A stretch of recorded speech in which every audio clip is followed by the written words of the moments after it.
آواز آئی یا رسول اللہ.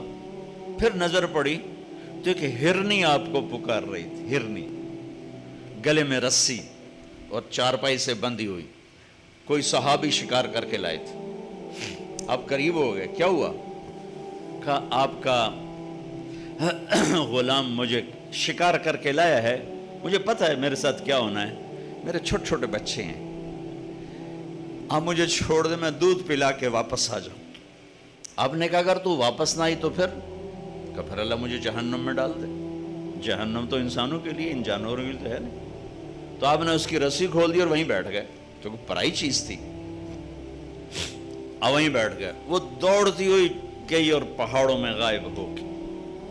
آپ بیٹھے رہے بیٹھے رہے بیٹھے رہے, یہاں تک آپ نے دیکھا وہ پہاڑ سے اترتی ہوئی آ رہی تھی اور آ کر یوں سر جھکا.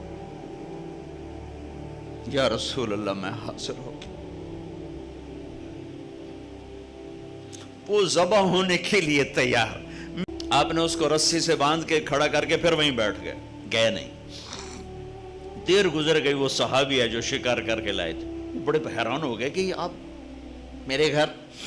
کہ یا رسول اللہ میرے ماں باپ قربان, اب کیسے؟ کہ میرا ایک چھوٹا سا کام ہے آپ سے. کہ کیا؟ کہ یہ ہرنی مجھے ہدیہ کرتی. کہ یا رسول اللہ آپ کے لیے تو جان بھی قربان ہے, یہ آپ کیا فرما رہے؟ کہ نہیں بس مجھے ہرنی چاہیے. کہ لے لے. تو آپ نے اس کی رسی کو کھولا اور کہا الحقی بأہلک, جا بچوں کے پاس چلی جا, سچ نجات دیتا ہے, جھوٹ ہلاک کرتا. تو اس ہرنی نے نا آپ کو دیکھ کر یوں سر جھکا.